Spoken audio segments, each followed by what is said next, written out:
मोहित, generally अभी market में जैसे मेरे पास भी बहुत फ़ोन कॉल्स आते हैं and everyone is talking about Dubai properties and they are mentioning higher ROI than Indian real estate market. So what are your views on that part? Can Indian invest in Dubai properties? Are there any challenges? What are your thoughts about it? सबसे पहले तो मैं बोलूँगा तू खरीद ले एक property वहाँ पे। डेफिनेटली आरओआई तो अच्छी है ही है और इस बहाने कम से कम तुम्हारे चक्कर लगते रहेंगे।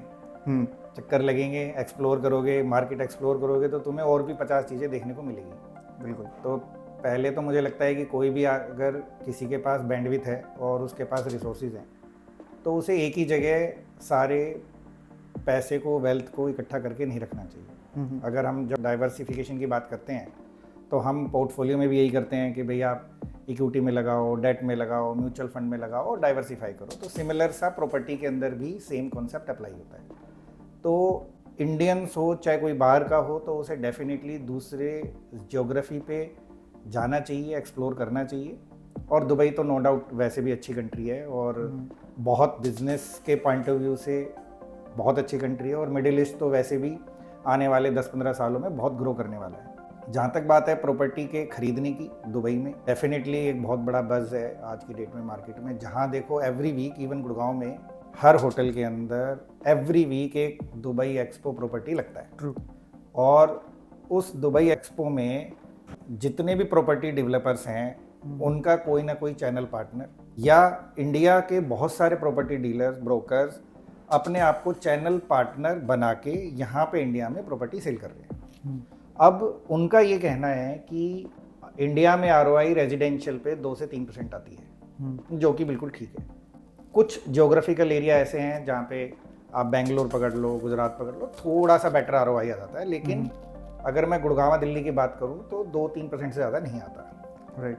As compare to this location, Dubai में 8 से 10% ROI bare minimum they are committing. और अगर आपने उसको एयरबीएनबी के थ्रू या short term stay point of view से अगर उसको रखा है तो आपकी आरओआई 15 से 18% भी जा सकती है। यहाँ पे जो ROI की हम बात कर रहे हैं, ये मेरा ओनली जो मंथली रेंट इनकम है या मंथली जो मेरा कैश में रिटर्न आ रहा है उसकी बात कर रहे हैं या फिर वो एप्रिसिएशन इंक्लूड करके बात? नहीं, आरओआई हमेशा मतलब होता है रिटर्न ऑन इन्वेस्टमेंट। अगर मैं प्रॉपर्टी की बात करूँ तो एप्रिसिएशन को हम हमेशा अलग से मेज़र करते हैं। ओके। तो हम ये बोलते हैं कि आरओआई का मतलब है कि मुझे मंथली क्या पे बैक मिल रहा है और जब मैं कभी प्रॉपर्टी बेचूंगा उस पर जो मुझे एप्रिसिएशन होगा उसको मैं अलग से डील करता हूँ। तो जो आरओआई की बात हो रही है वो pure and pure rental income के जैसे हो रही है, जैसे आपने एफडी करा दी और इंटरेस्ट आ रहा है। तो आरओआई का मतलब ये है।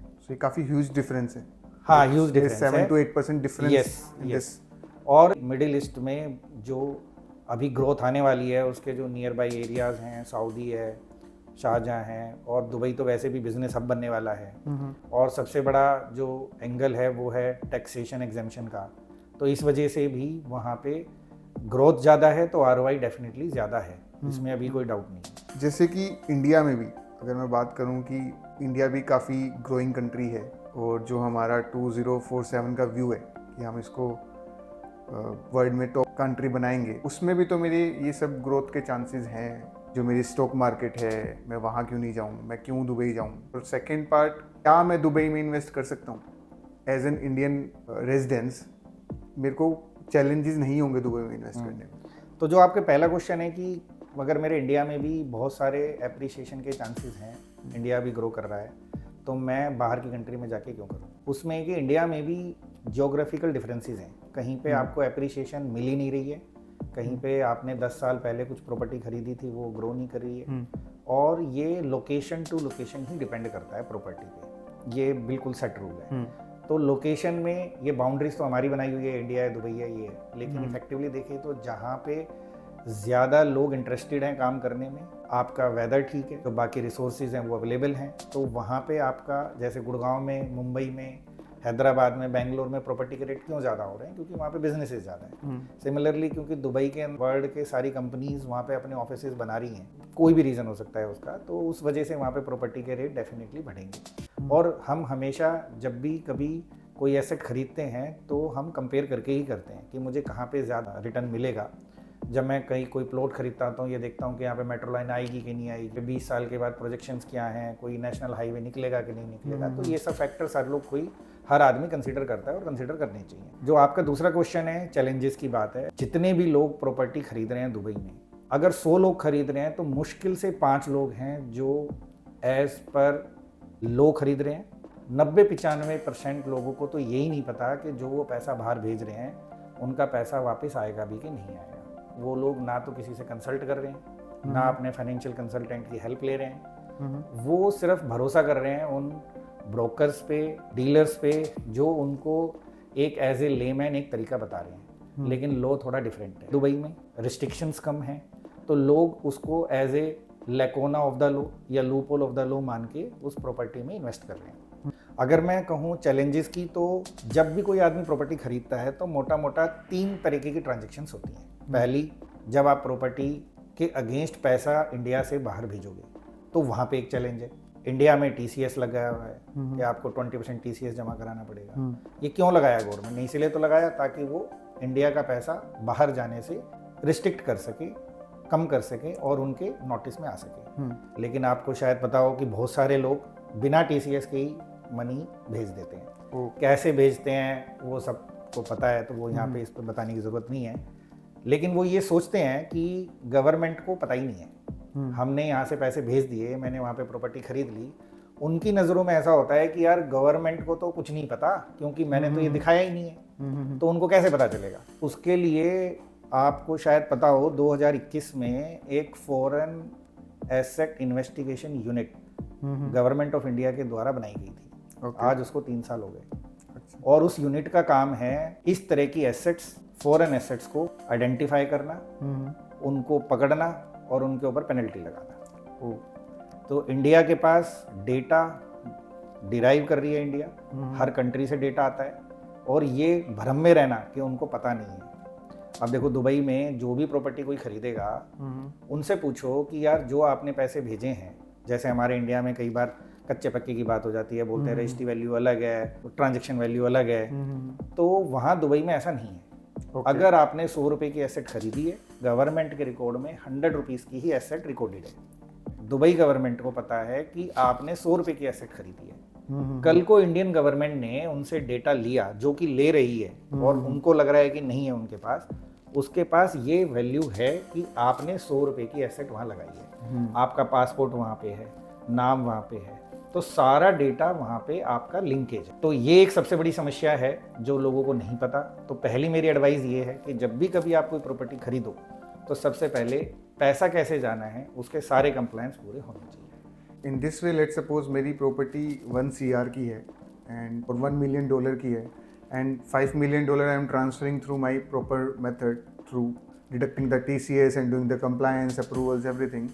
और जो दूसरा मेरा है कि जो किसी भी वे में मैंने दुबई में अरेंज कर दिया $500,000, तो मेरा वो $500,000 जो मैंने किसी भी तरीके से अरेंज कर लिया वो एनी हाउ घूम के गवर्नमेंट ऑफ इंडिया को पता लग जाएगा। एक्सप्लेन नहीं कर पाएंगे हम, ये मेजर चैलेंज है। हाँ, मेजर चैलेंज ये है कि वो ब्लैक मनी एक्ट के अंदर आ जाएगा, मनी लॉन्ड्रिंग में आ जाएगा।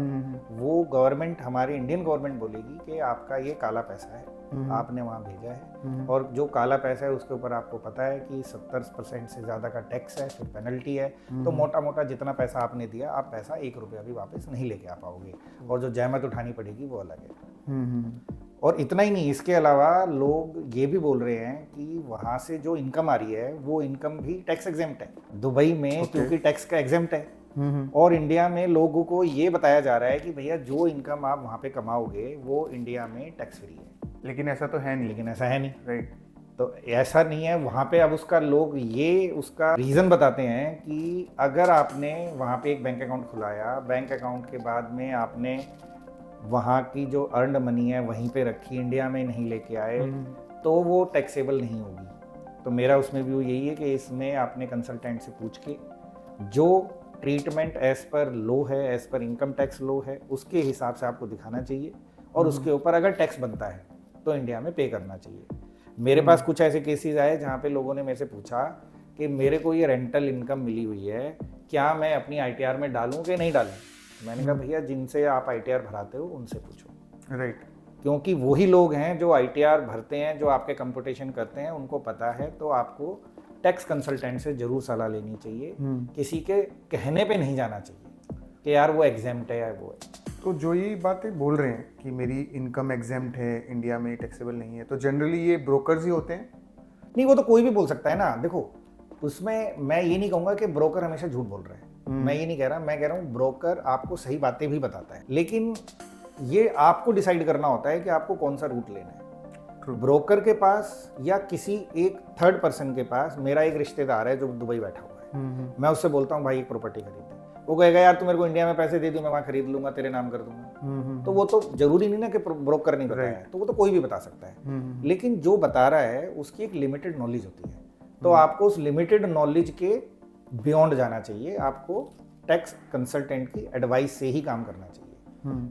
कोई भी प्रॉपर्टी ब्रोकर या थर्ड पर्सन आपको एज ए लेमैन बता देगा कि यार ये प्रोसेस है, उस प्रोसेस को आप वेट करा लो, बहुत ही सिंपल सा प्रोसेस है। बट हाँ, अगर आप बताना ही नहीं चाहते हो किसी को तो ठीक है, लेकिन गवर्नमेंट को सब पता है। अगर मैं इसको थोड़ा सा कंक्लूड करूं तो दुबई में real estate returns are higher and there is no fake buzz around it. जो बज़ है वो बिल्कुल सही है, बज़ है वो बिल्कुल ठीक है, और आप इन्वेस्ट कर सकते हो and there are proper route to it. आप उन रूट्स को फॉलो करो, आप कंप्लायंस करो, आपकी जो टैक्स कंप्लायंसेस है वेदर इट एग्जाम्ड और नॉट, आप कंसल्टेंट से डिस्कस करो, अकॉर्डिंगली अपनी रिटर्न फाइल करो। देन पीसफुल रिटर्न जो मैं बात कर रहा हूँ वो आप दुबई प्रॉपर्टी से ले सकते हो। करेक्ट है।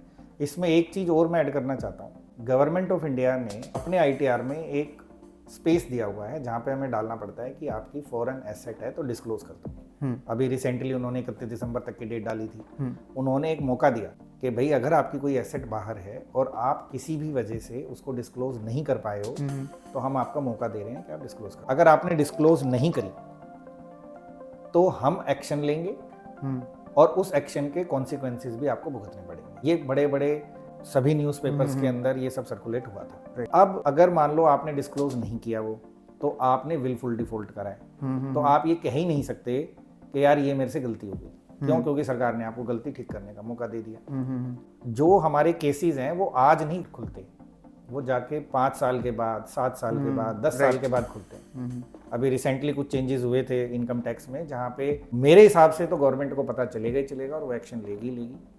अब आपने कोई प्रॉपर्टी खरीद ली, आपने डिस्क्लोज नहीं करी, तो आप अगर कल को उस प्रॉपर्टी को बेच के पैसा हिंदुस्तान में भी लाना चाहते हो तो आप कैसे लेके आओगे? वहाँ पे आपके पैसे फंस जाएंगे। तो इफेक्टिवली आज आप अपने घर से बाहर पैसा डाल रहे हो, देश से बाहर पैसा डाल रहे हो, और उस पैसे को आप वापस ही नहीं लेके आ पाए, फिर चाहे वो 100 गुना हो गई, आपका कोई फायदा नहीं होने वाला। तो मेरी एडवाइस यही है कि भाई दुबई में खरीदो, अच्छे से खरीदो, अच्छे से देख के खरीदो, रिटर्न अच्छी है, सब कुछ अच्छा है, लेकिन कंप्लायंस के साथ में खरीदो। Understood. That's all. Thank you Mohit. Thank you man, nice talking to you. Same here.